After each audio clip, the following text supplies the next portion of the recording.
The broadcast is now starting. All attendees are in listen-only mode.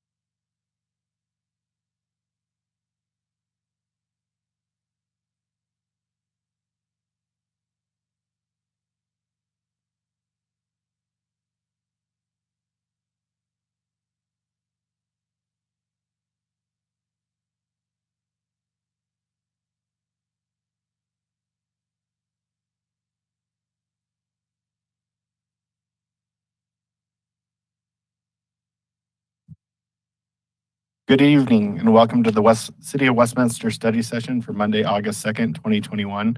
As of this evening, the city has resumed meeting in person for study sessions. Welcome. With the option for virtual participation by council and staff as necessary. In addition to in-person attendance, the community may also listen remotely by watching the live stream on the city YouTube channel or by dialing in by phone with the instructions on the meeting agenda webpage.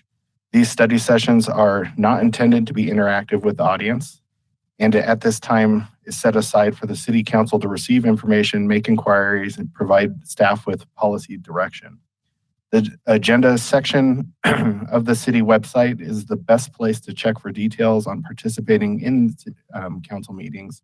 The web address is www.citywestminster.us/agendas. At this time, all council members are present except for the mayor, and at this point, I would ask for a motion to excuse Mayor Seitz. Councilor Seymour. Thank you, Mayor Pro Tem. I move the excusal of the mayor for this meeting. Councilor Scully. I second the motion. All in favor, say aye. Aye. All opposed? The mayor is excused. There is no report of the mayor as the mayor is not here and I don't have a report, so I will move on to my colleagues. Give me some grace if you get in before somebody else. With that, I would ask for my colleagues if you have any reports. All right, you guys. I do. Oh, just real quick. Yeah. Councilor Bowles, please. Thank proceed. you, Mayor Pro Tem. I appreciate that. I had a chance to attend NADA, so our North Area Transportation Alliance. As a liaison, I had a chance to go and be part of that meeting. We did set our vision and mission for the year, and we added a couple of things. It's the same as it's been for a long time, although we did add the word equity, so a more equitable distribution of our resources for transportation. And then multimodal was also added. So those were a couple of things we did. And then there's another point I want to share with my colleagues that came up at the meeting. RTD canceled, I guess they canceled a bus stop at our county judicial complex. So now people who take the bus to go to the court system have to walk about a third of a mile, which isn't convenient for some people. And that's the reason they take public transportation. So you may hear about that. Troy Whitmore, who is the RTD director from that area, is working on it, and RTD is committed to finding a way to replace that stop. Apparently, it was taken out through a whole planning process, and it kind of fell between the cracks. So they're trying to get that added, but we may hear about that. It's causing quite a bit of controversy.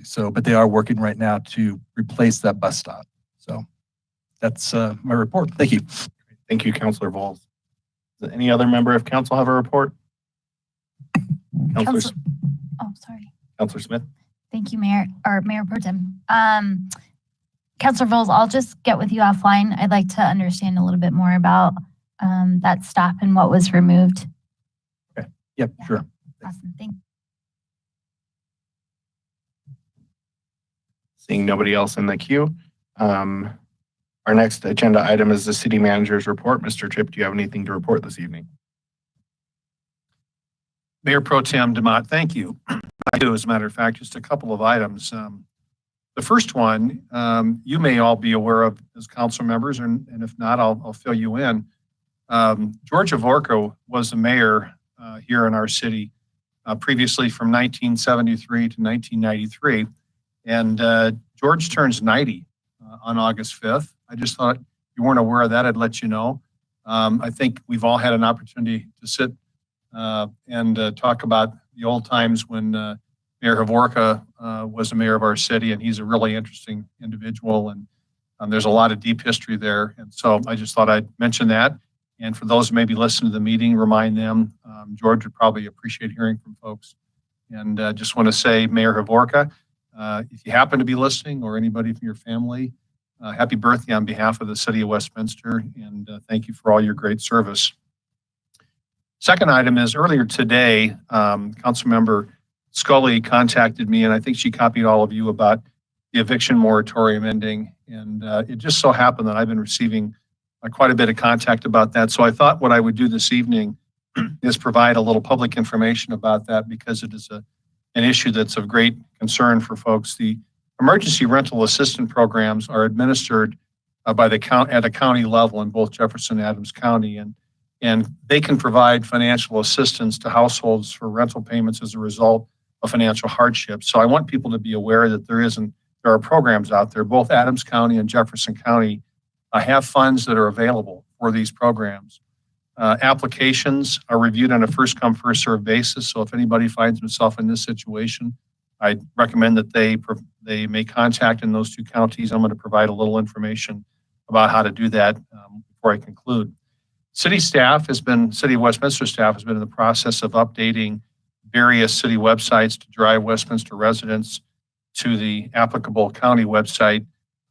You can see a city link for COVID-19 housing services under www.westminstereconomicdevelopment.org/housing/COVID-19 housing resources. It's also on our homepage for folks that need that information.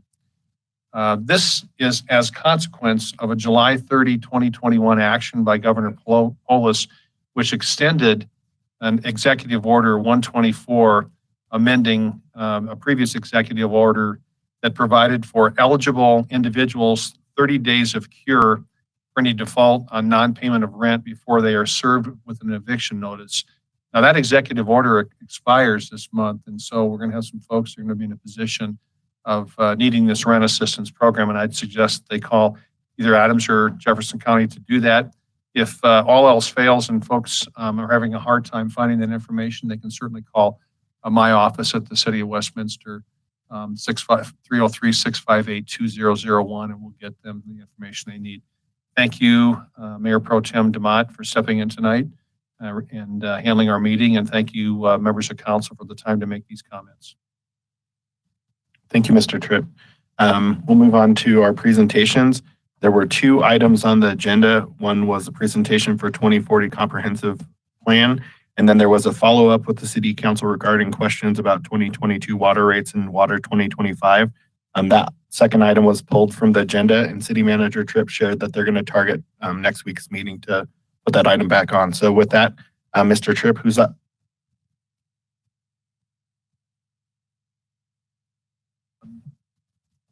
Andrew Spurgeon, on behalf of the Community Development Department and a whole cadre of folks in various departments, has a short presentation for you this evening, and will be available to answer questions. Thank you, Andrew. Thank you, City Manager Tripp. Good evening, Mayor Pro Tem DeMott, City Councilors. I really appreciate the opportunity to be back before you. I am Andrew Spurgeon. I'm Long Range Planner in Community Development. As the City Manager alluded, this was a collaborative effort among staff and even people outside the city.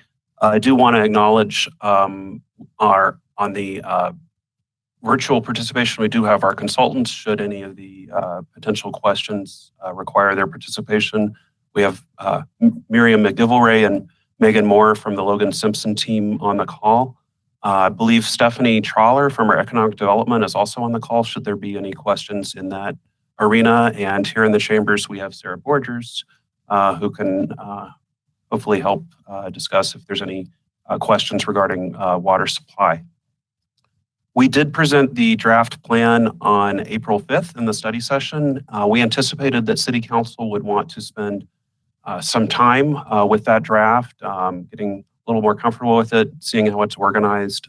So we wanted to give you some time and some space to do that. We are now back before you, hoping to receive your feedback so we can prepare a final draft to bring back for you for adoption at a later date. The presentation tonight will cover perhaps some material you've seen before, but we did want the audience to benefit from understanding the organization of the document, some of the key updates that are proposed, and a timeline to finalize the plan. The agenda memo and attachments review comments received from the public, our partners at outside referral agencies, some property owners, and edits that have been identified for the next draft. Next slide, please. The plan's purpose is to guide decision-making and considerations for future municipal programming and services, being mindful of the city's future needs looking out 20 years. This guidance is expressed through goals and policies on topics such as land use, housing, recreation, and utilities. As I mentioned, the plan is long-term in nature with a 20-year planning horizon, though it is also a living document that grows and changes with the community. The plan is designed to align with the Denver Regional Council of Governments, what we call Dr. COG sometimes, the Metro Vision, and is coordinated with adjacent municipalities and both counties.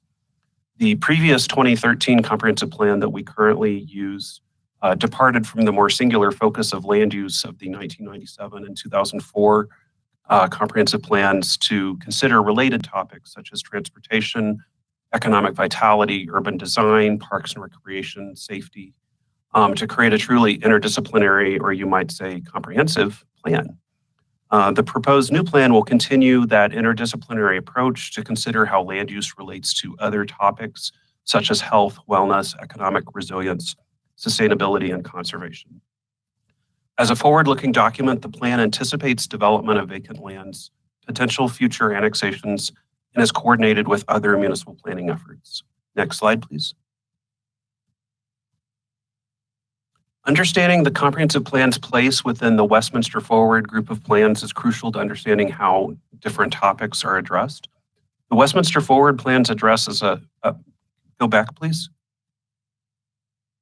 The Westminster Forward plans functions as a suite of complementary plans, and the comprehensive plan in particular is general and high level, while some of the other plans are more specific on topics such as sustainability, transportation, and water, and those may need to be updated more regularly than the comprehensive plan due to changing technologies or funding opportunities. The benefit of the coordinated Westminster Forward engagement process was that we had a single forum for public comments to come in, and then staff could work with that person to identify the appropriate plan or plans to address that concern. Common planning themes organize content for both the sustainability plan and the comprehensive plan. There's also 5 cross-cutting topics that organize the plan content. Upon release of the draft sustainability plan, if you recall, the climate cross-cutting topic was added to that. It was not in the original draft, but it was added later on. Upon City Council direction, that is something we could add to the comprehensive plan as well. Next slide, please. This slide shows the basis of the plan's policy chapters, again, organized around those Westminster Forward themes. Each of the plan's policy chapters has a similar structure. It begins with a background narrative of existing conditions, trends, and challenges, and then identifies a series of goals and policies. The use of figures and tables in the background narrative is meant to inform the reader of trends and considerations for future planning, Westminster's place in the greater region, but none of those background items by itself leads to a specific action. Land use is one policy within the overall plan framework, and it is considered in the context of housing, economic resilience, wellness, resource conservation, and those other critical topics. Next slide, please. With this slide, I wanted to kind of go back in time a little bit to one of the early stages in the development of the comprehensive plan. One of our first activities with the public was an exercise that we called opportunity areas, or some people called it areas of change. And these are the areas where there's either the most vacant land or where we anticipate future redevelopment.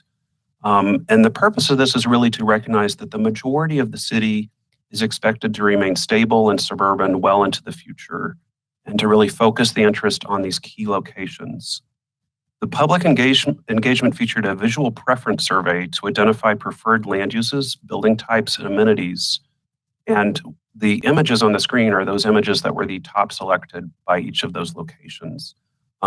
Later public engagement activities helped staff identify considerations for how to ensure transitions to established neighborhoods.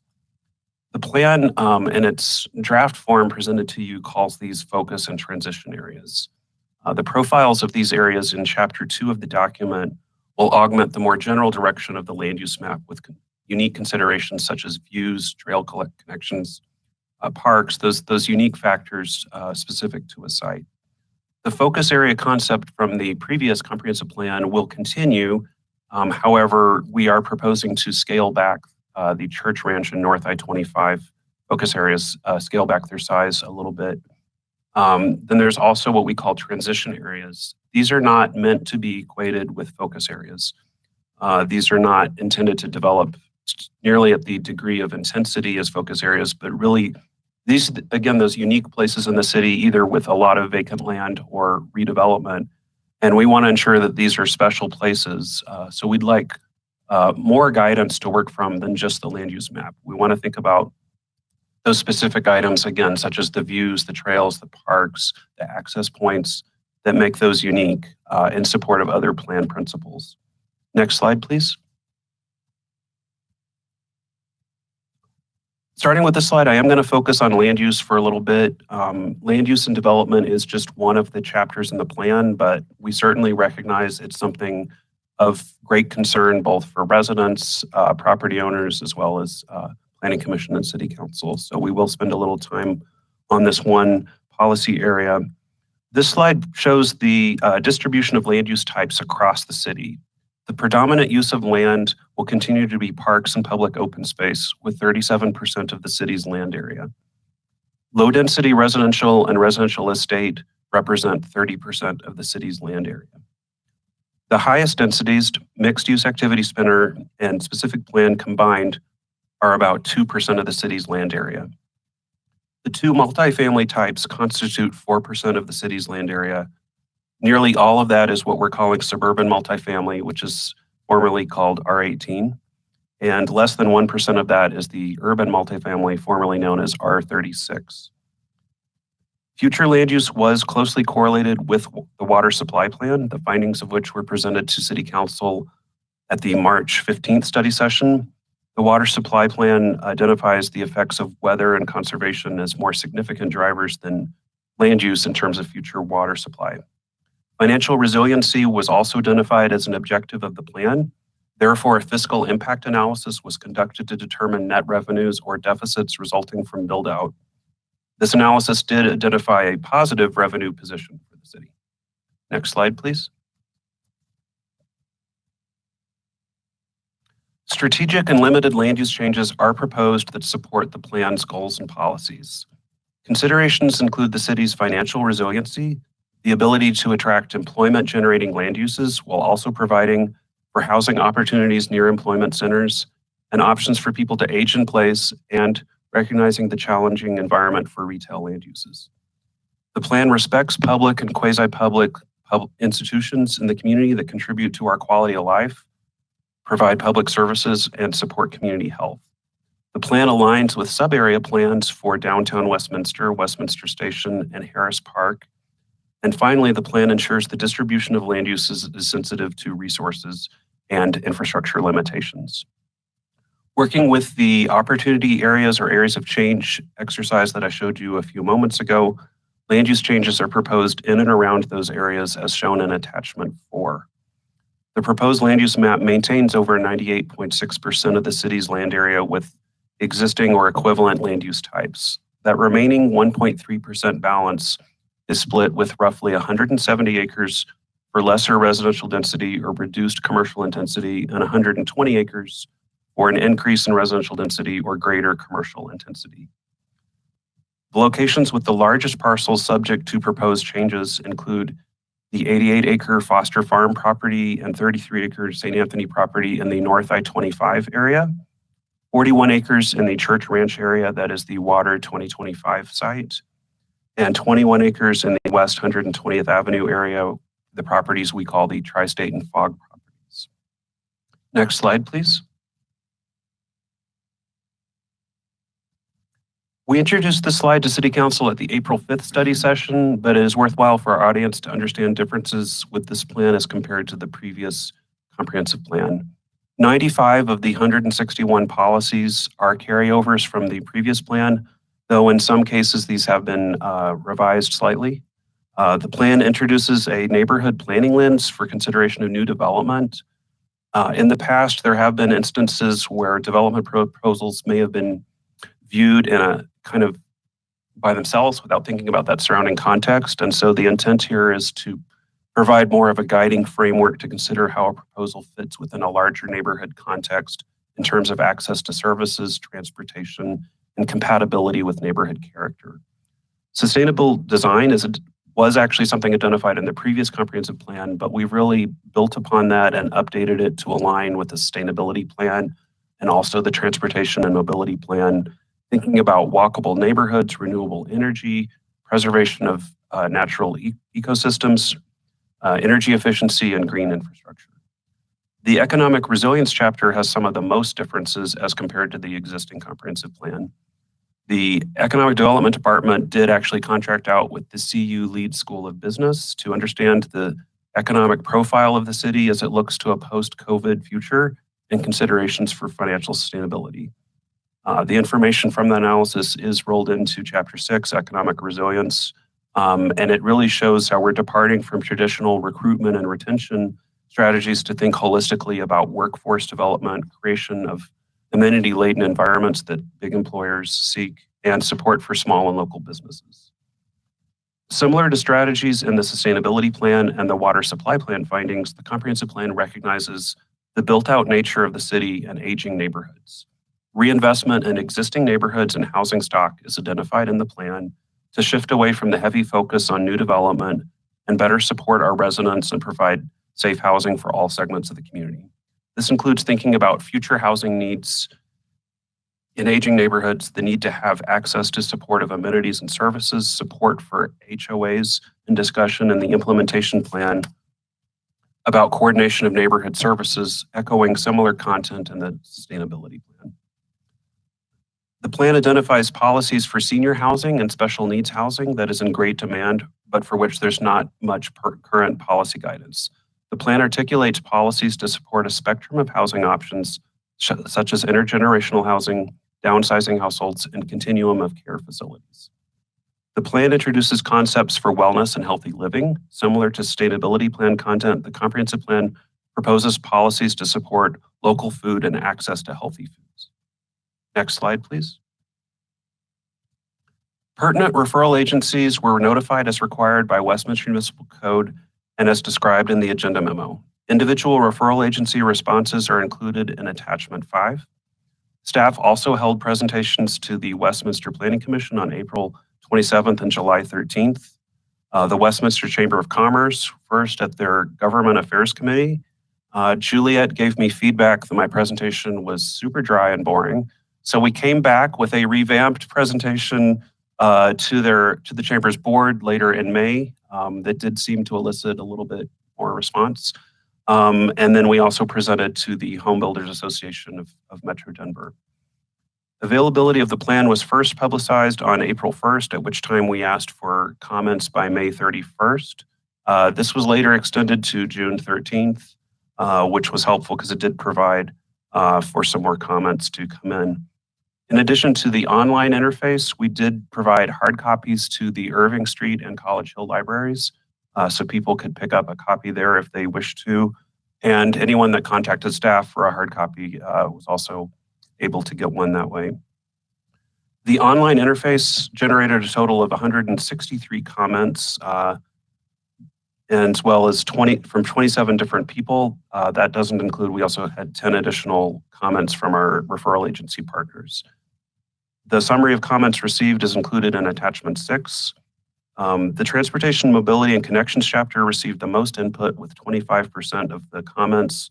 Following that was the Land Use and Development chapter with 21% of the comments, and then the Community Places chapter with 19% of the comments.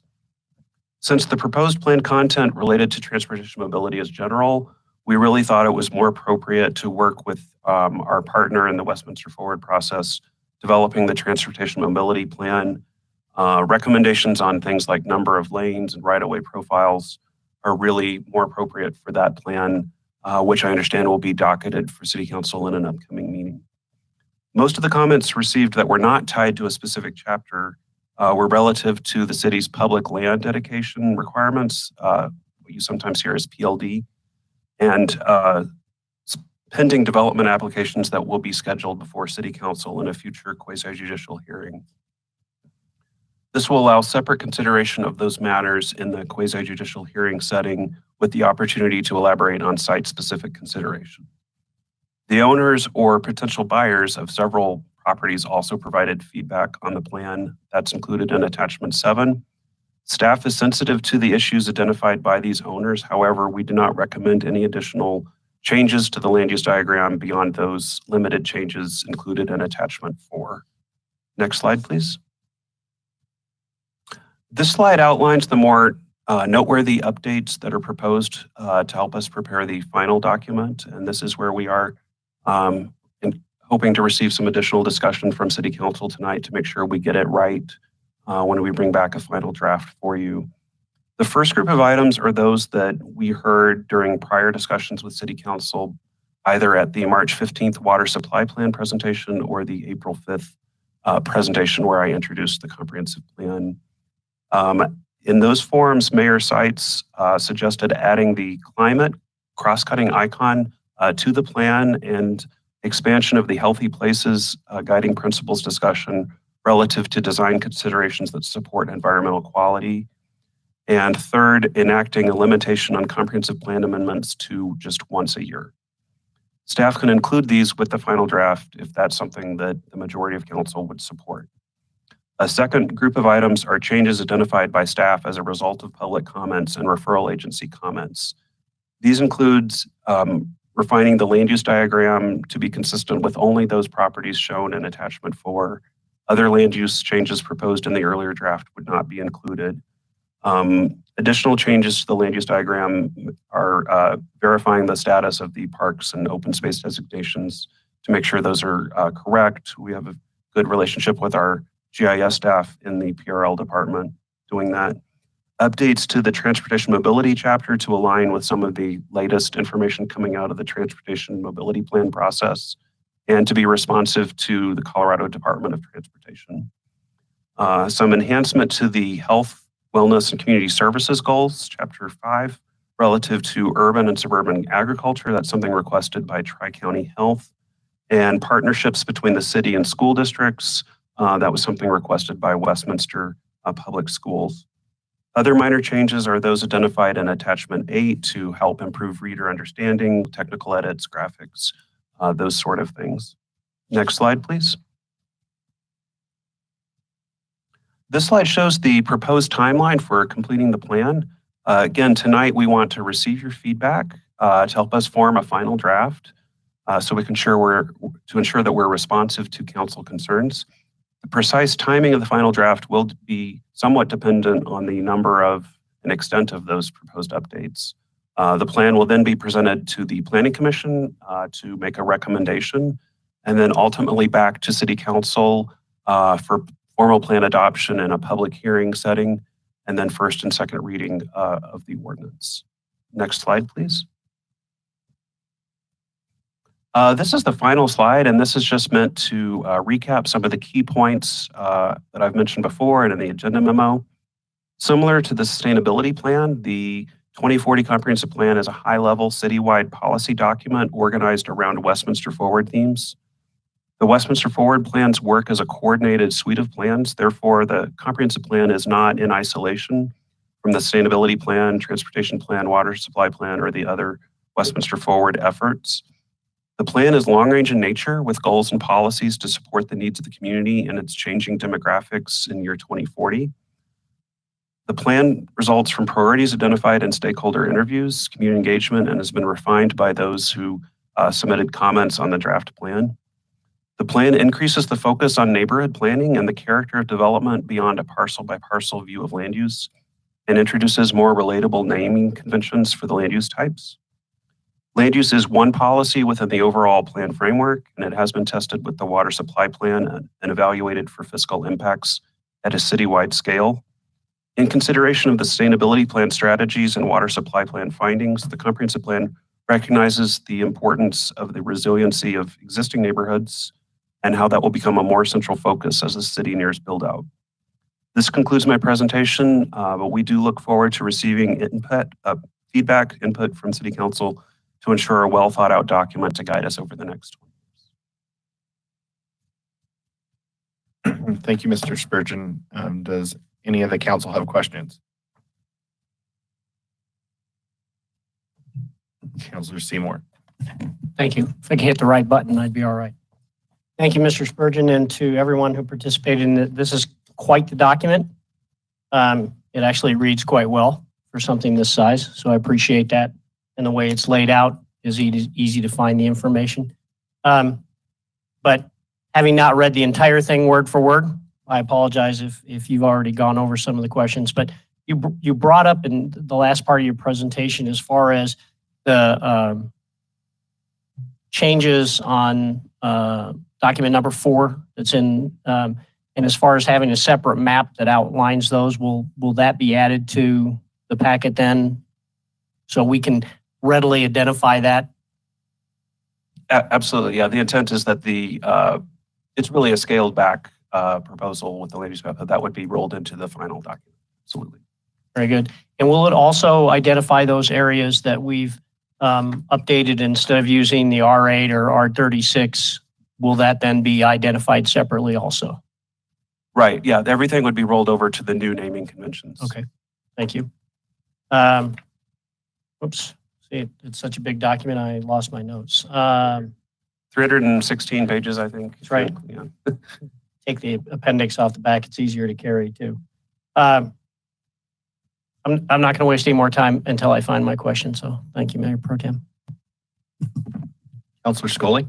Thank you, Mr. Mayor Pro Tem. Mr. Spurgeon, thank you for this document and all the work that you put into this.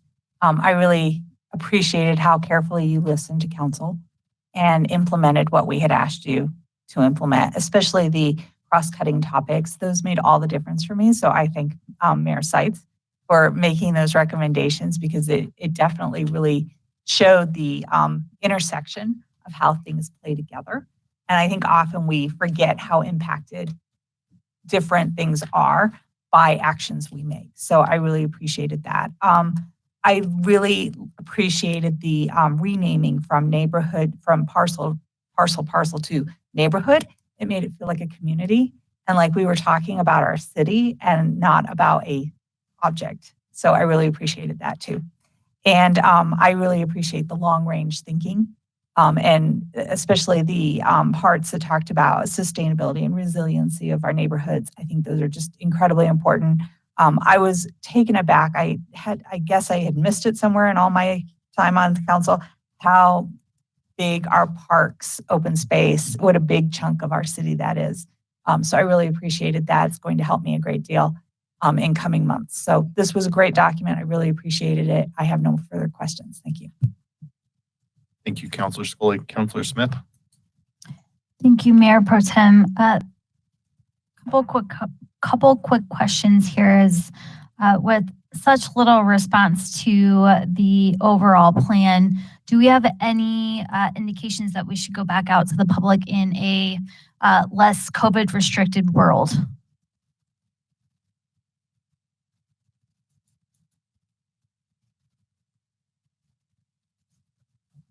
I've made myself a note about that. I want to make sure I do appreciate that comment. That's something I've spent a lot of time thinking about since we put the draft out.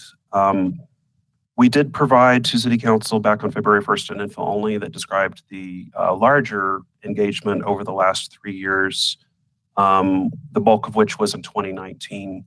by design, which was not knowing that COVID was coming. So it was actually proved fortunate. We had larger community meetings, we had focus meetings, there were one-on-one interviews, online activities. And generally, we did find even before COVID, more participation online. With our People, Places, Plans events in 2019, we had 75 in-person people, but 598 people took the online survey.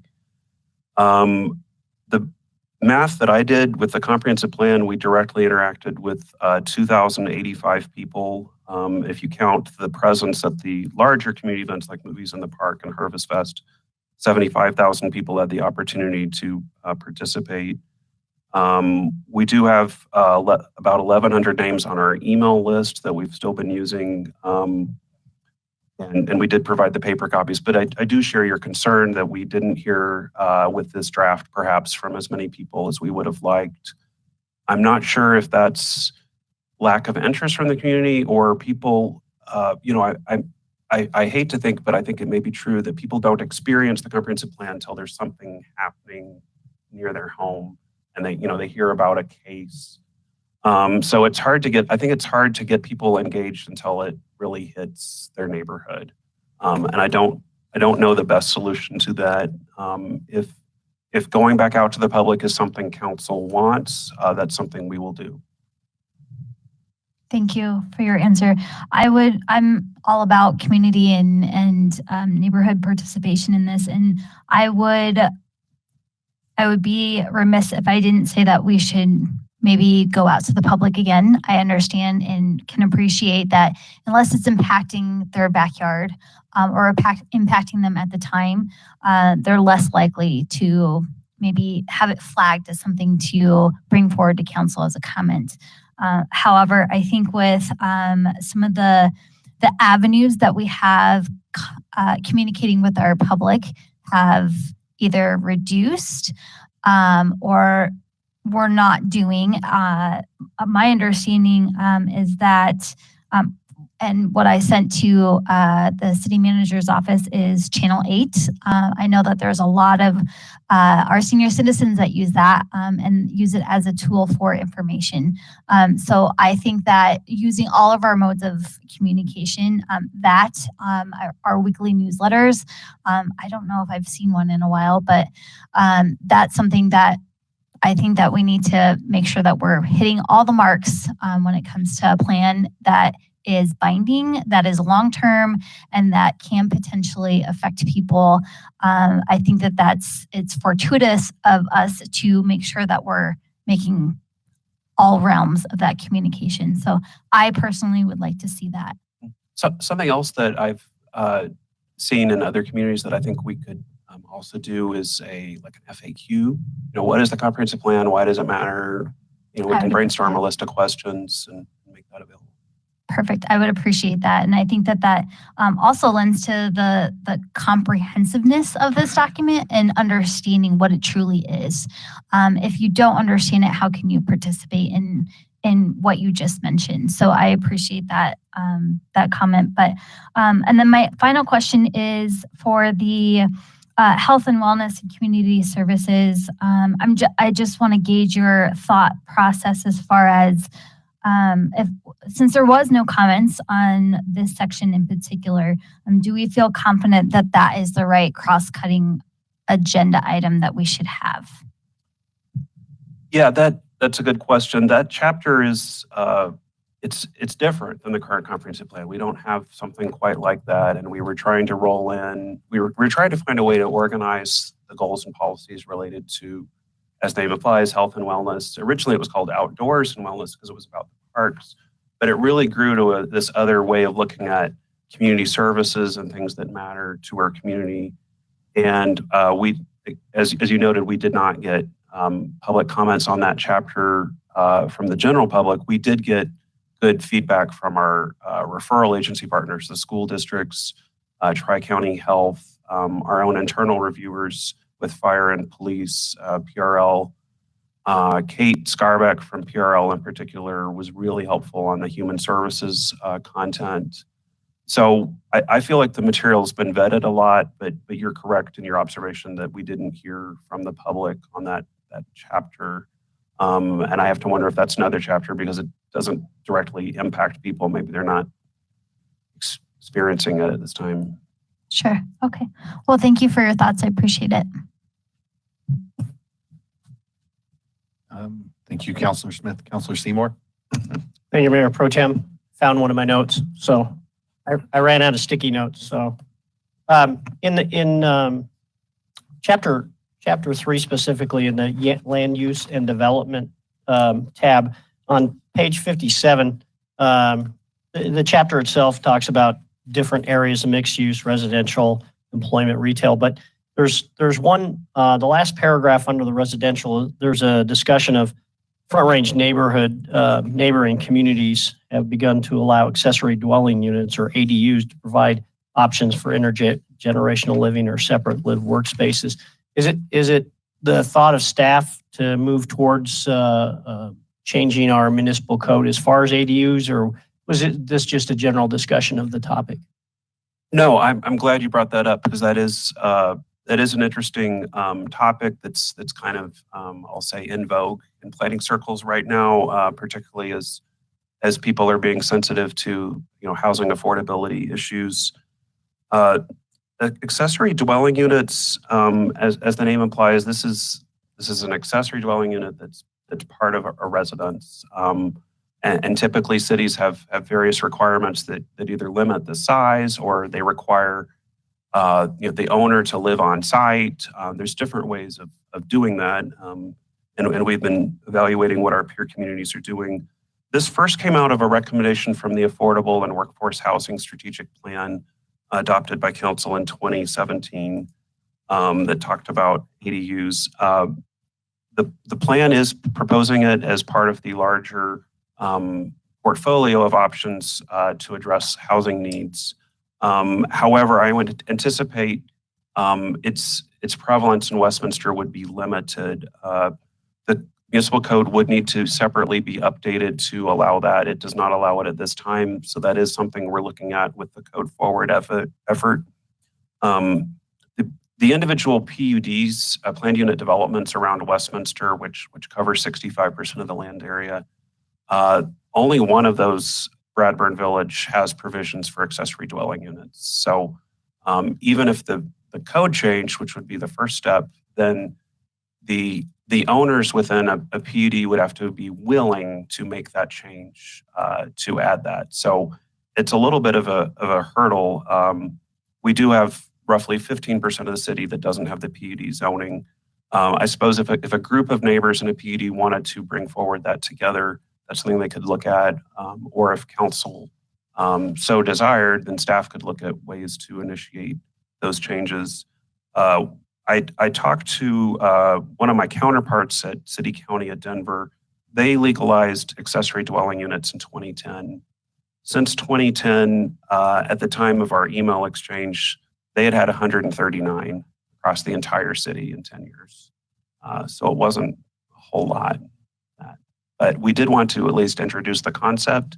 This is things people are looking at, and it would provide those options for intergenerational housing and potentially avenues to allow an owner to, have access to purchasing a property if they could have additional rental income from an ADU.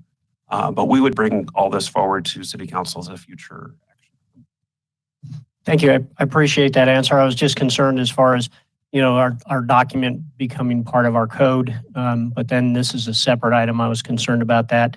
And then that's interesting because you hear a lot out of Denver on ADUs and other cities, and then the reality of it is it really doesn't have a huge impact from those kind of numbers. So yeah, thank you very much. Look forward to discussions on that.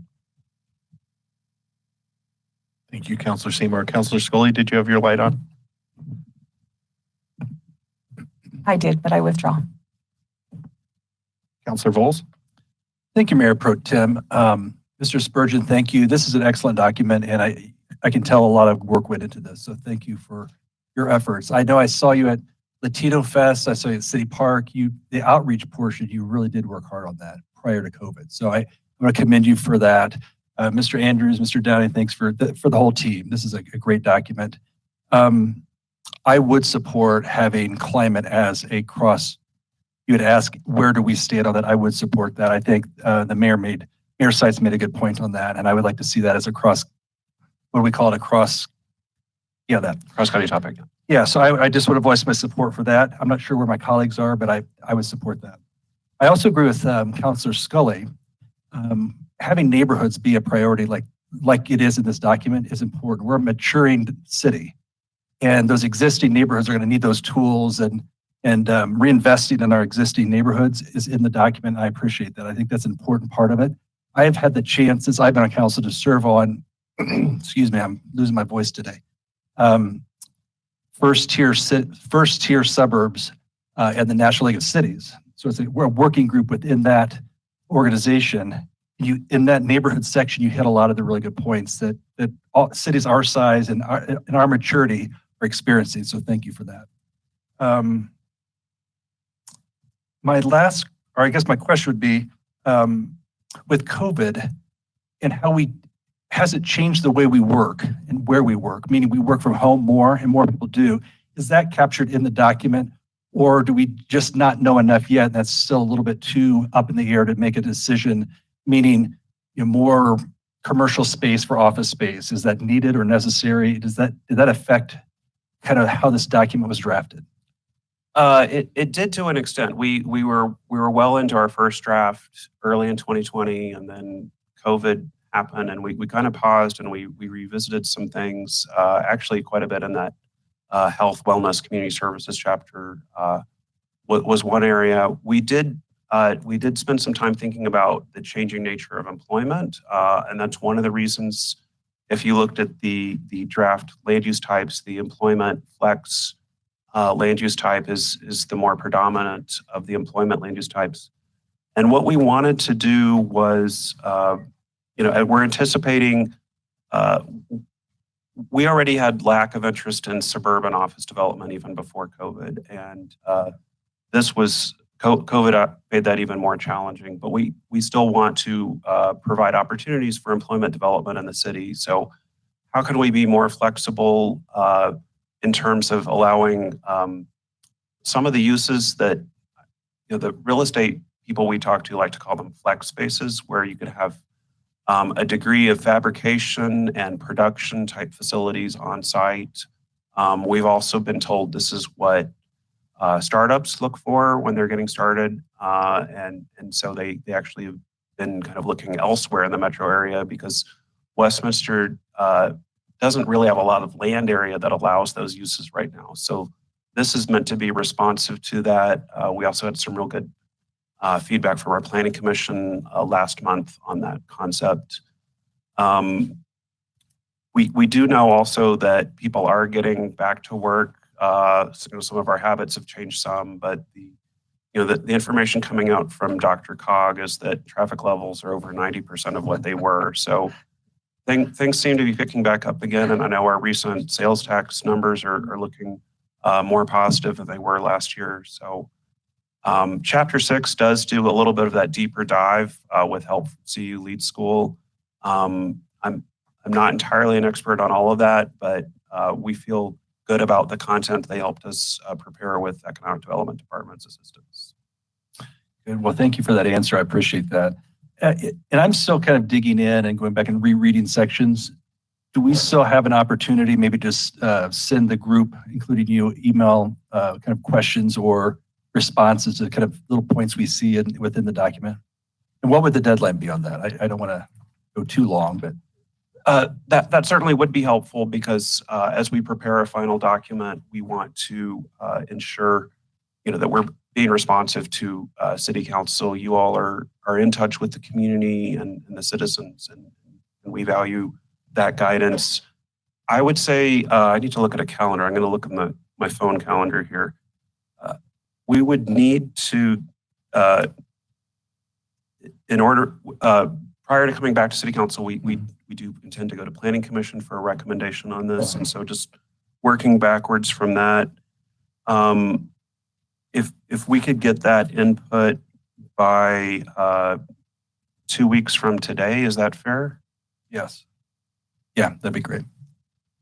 Good. Well, thank you. Again, I want to commend you for your work on this. I know you've been at it for quite a while, and it shows. It's a good document, and I appreciate that. So thank you.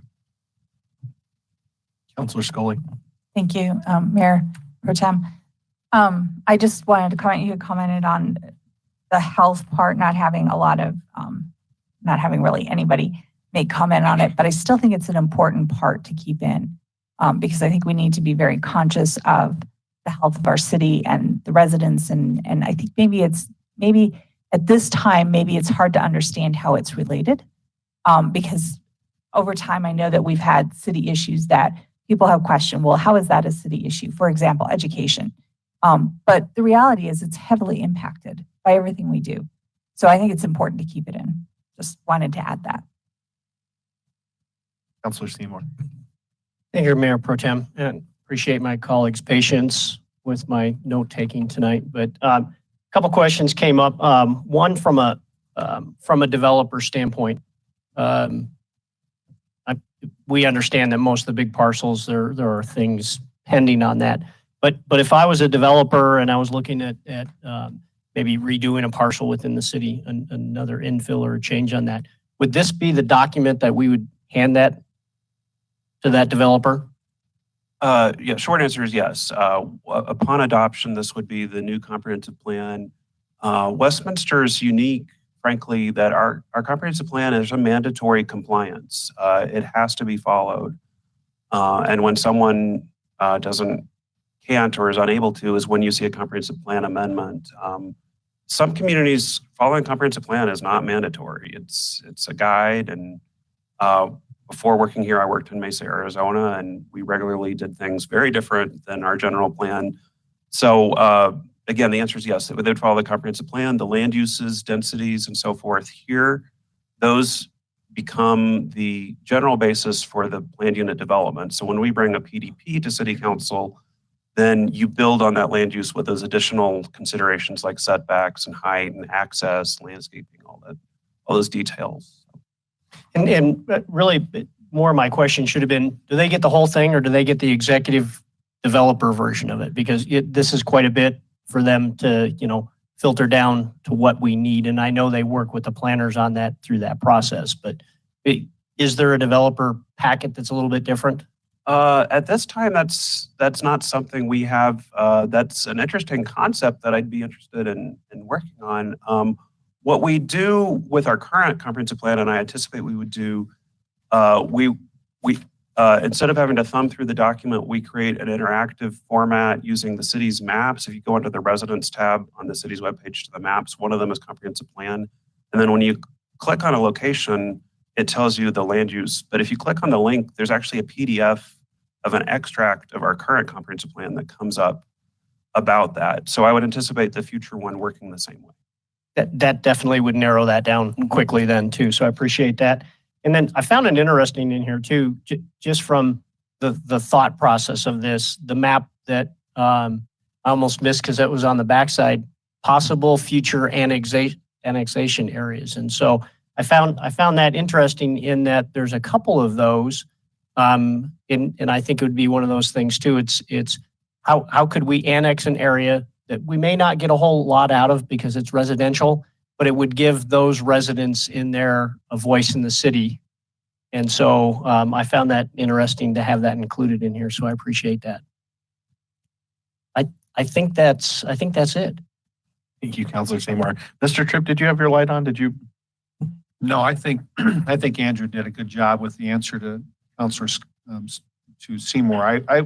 I would just say that we do a lot of hand-holding with economic development requests that come in. We're not going to probably just hand somebody a document. We're going to sit down with them and understand what it is that they're trying to do and find a place in the city that works for them based on the comp plan. And then if the comp plan does not work for them, explain the options that they have for changes to the comp plan. Thank you. I have a couple quick questions or question/comment.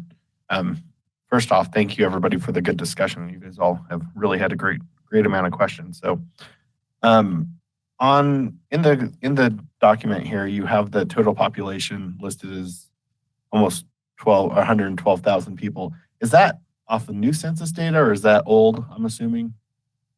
Okay, There's a yearly population estimate that comes out from the Census Bureau that comes out every year in June. okay, For reasons that I'm not fully clear on, they have not given us last year. The number that should have come out this June has not come out yet. And I can only speculate that as with everything else the Census Bureau is doing, it's behind schedule.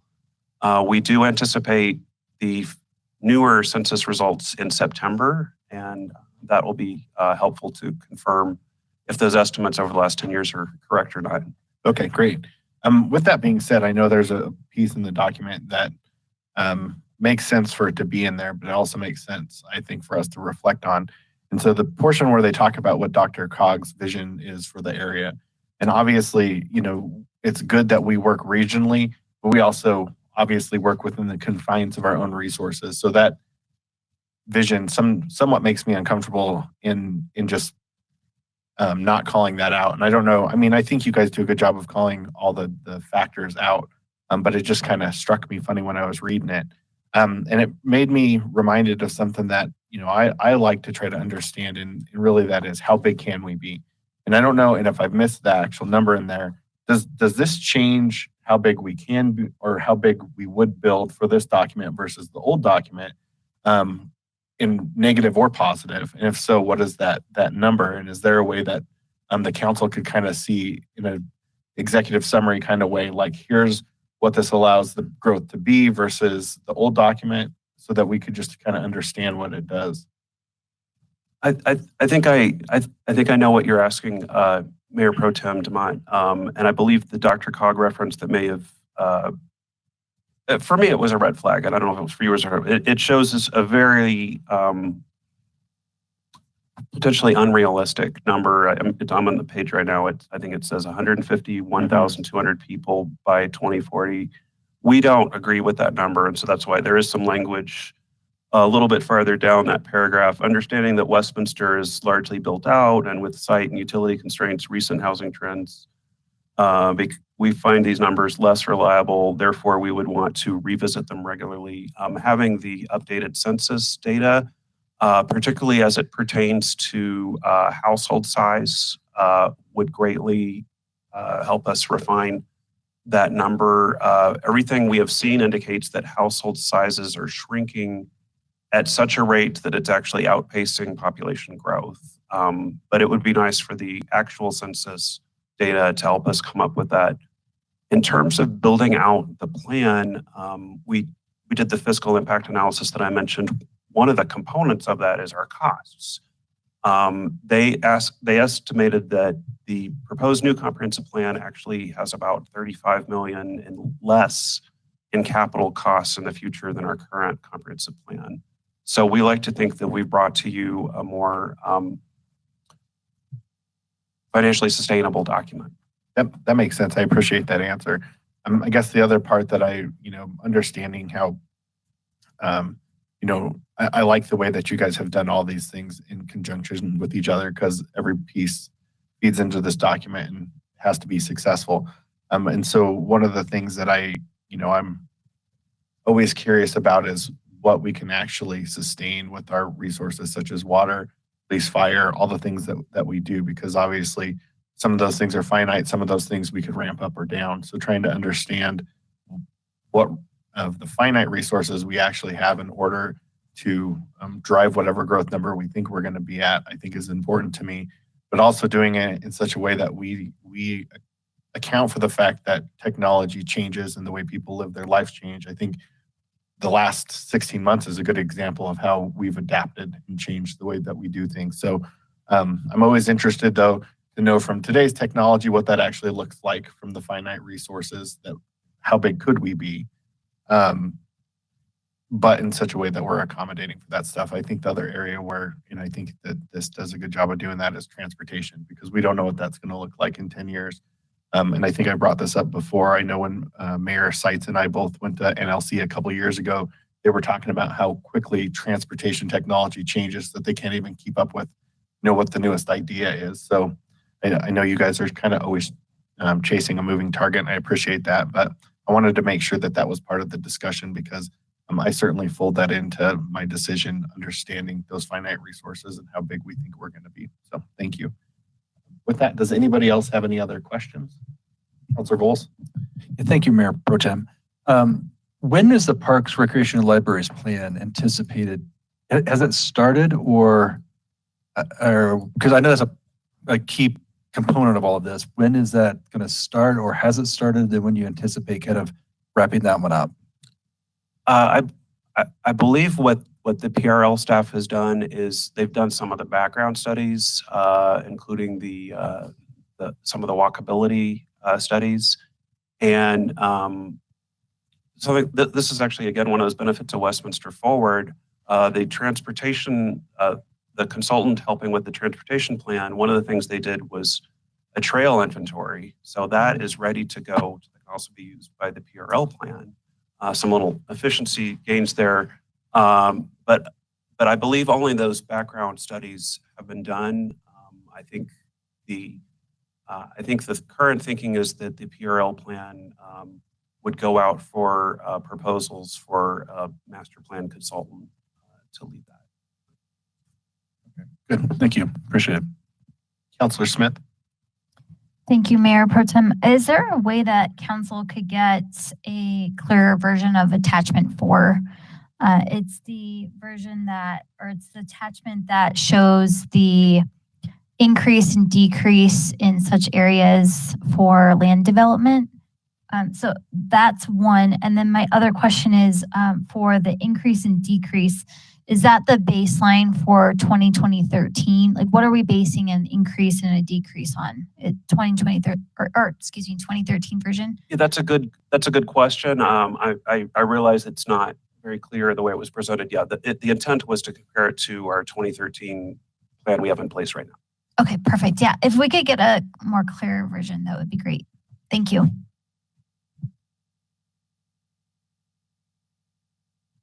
Any other questions? Yeah, if I may, there were I guess 2 items I was hoping to get direction on. One of those was adding the climate cross-cutting discussion. I heard Councilor Voles express his support, but I wasn't. I guess I'm looking for a signal that that's something the majority of council is interested in adding. Sure. We'll start with that and pull the council. Start with Councilor Voles. Again, yes, I support that. Councilor Seymour? If I could ask a quick question on that, would that add any more time or technical process to this? Or would it just be a cross-cutting? No, note? we've drafted it. We just didn't want to actually put it in until we were sure that was something council wanted. Okay. I have no problem with that as long as it doesn't take any more staff time from that. Councilor Smith?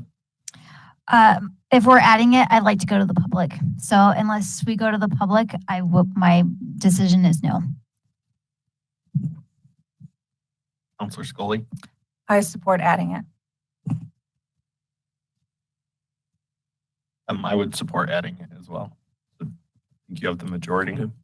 And then the second item was the proposal to limit comprehensive plan amendments to a once-a-year cycle. That was something Mayor Seitz brought up during the water supply discussion. If that's something council wants, we can add it. It is not in the draft currently. Can I ask you a quick question on that? So, I mean, that, if I recall when she brought that up, that's similar to the way we used to do things, but not with the same point system, correct? So what would that look like operationally in like what time of year? Would you limit how many applications, or would it just be like in October, everybody's comp plan use changes would be due? Right, that's a good question. We should probably provide some context if we're asking council to give us feedback on that. The former system that you described, again, it was based on a point system, and there was scoring, and the proposals would be presented to council, and typically the way that worked, the high scorers would receive the awards to proceed into the development process. One of the problems with that was those could come before you and they'd still need a comprehensive plan amendment. So that was one of several problems with that system. This proposal is different. Comprehensive plan compliant development could still come in any time of year, where someone would like to do something different than is in the comprehensive plan, with specifically a land use change, we would bundle those, and that would allow staff to do a robust analysis depending on the number of cases on the water supply impact, the traffic, all those municipal services. We could have a coordinated response. At this time, we haven't figured out what time of year that would be, how the applications would do, how that would be processed. But I think we could figure that out and help explain that when we bring back the plan to you in the coming months. Okay, thank you. Does anybody have any questions before we pull that? Yeah. So does that lead to increased efficiency? Is that what you're describing? Doing it kind of in one lump? So is that the staff recommendation? Does staff recommend doing it that way? I guess would be my question. And the benefit is increased efficiency by having kind of doing it all at one time versus get a piecemeal throughout. Is that right? Or am I not understanding? Counselor, I think that's a fair description generally, that would allow, again, a coordinated review, that one analysis of resource impacts. That's something that probably needs a little bit more staff coordination before we finalize it. But we wanted to be responsive to those prior council comments and get that feedback from you if that's something you would like us to proceed with. I would like to comment on this. This is a question that comes up in every city, and I would invite City Attorney Decker to weigh in if she'd choose to. She has a lot of experience in development and legal backgrounds, legal issues with development. But I would just give you an observation that's more political. These plans are developed in a framework that is not based on a current economic condition. It's based on the long-term planning of the city. And in that view, they're pretty objective. What happens is that in an economy like we have in Colorado, the ebb and flow of it going 100 miles an hour and then slowing considerably, there ends up being a lot of pressure during that intense time. And I think if you allow yourself to be changing the comprehensive plan during those times when the economy is growing quickly, it creates maybe a different context for long-term planning that goes into that original plan.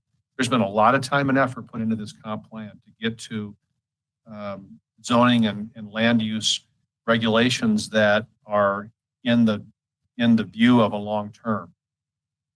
In a short term, people who own land are hot to run, right? And you see that pressure. And just my observation in terms of the staff, I think the staff would probably err towards the long-term planning.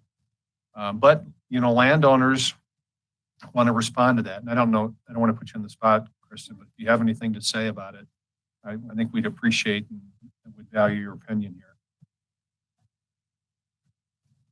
Hold on. Thank you. I agree with City Manager Tripp.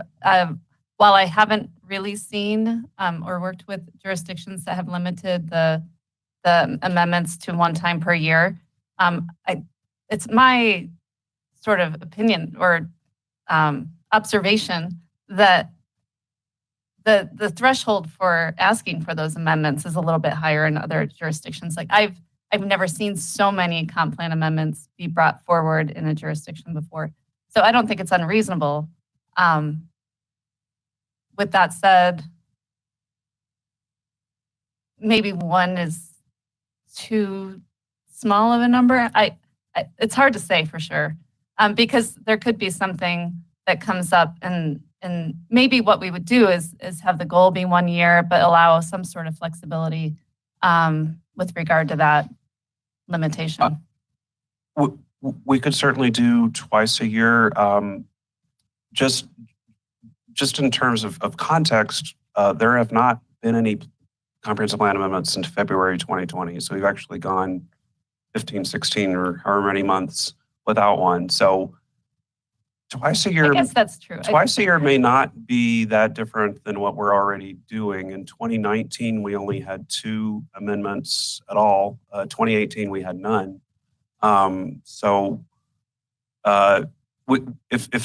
wish a council we can do twice a year, but I don't know that would be much different than what we already do now. And maybe not. I mean, there has been a lot of thought and effort put into this plan. So maybe it's not necessary. And for some reason, it did seem like we had more comp plan amendments. I don't know why. I think they're so rare normally. And I guess even just having one or two or a few a year seemed more than I was used to. So, but as Andrew points out, it's maybe not as high of a number as I had in my Well, I think in the my ones mind. that got to the council table were probably 1 out of 5 or 6. There were lots of staff effort put into a whole number that never got here. And the fact that we had the option available created that. So I'm curious, and I'll let actually Councilor Seymour go ahead, and then I'll ask my question. I had a question too, as far as what would that do from a flexibility standpoint? I understand, we have a plan, it's given to them, it's understood. Yeah, and we don't always want to necessarily do the flavor of the day because that's chasing and that's not good for economic viability over a long run either. But, something could change and it may be just everyone agrees, staff included, that, this is the right place, the right thing, and the right time. I don't want to keyhole us on something like that either. So when this came up a few years ago, when we were working on the growth management ordinance in early 2018, we did some research on this. It ultimately wasn't in the staff recommendation, but my recollection is that some communities make exceptions for affordable housing, major employers, and they have like a once a year thing, but then there's exceptions. That would be another alternative.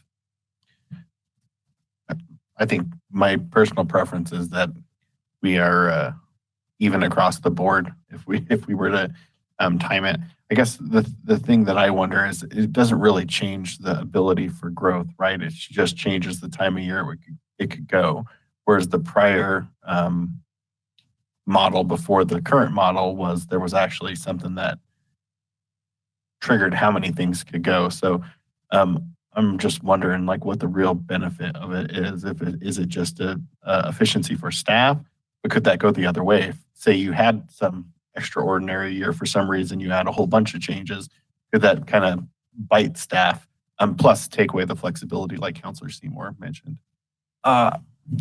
Mayor Pro Tem Demott, I think that's a good point. The previous system, when it was used, it had a labor-intensive process to score the projects and bring it before council, and then with council's authorization of the service commitments through growth management, then all the applications came in, so the PDPs, ODPs, and all that, and it was very intensive, leading to those waves. So I think that is a fair point. Your current system, we kind of manage it as we go. This could create waves of high activity and then low points in between. Great, thank you. I will go ahead and pull the council and see if you. Oh, Councilor Scully, I'm sorry, I don't have the angle of your light. I didn't see it. Thank you, Councilor. That's all right. Seymour. Thank you, Mayor Pro Tem. I guess so. I work on processes at my current job, and I would feel kind of funny restricting staff and saying, well, this is the only time you can do this. I feel like that's not our place. I feel like that's your place as the staff to determine your own management of how you can handle amendments.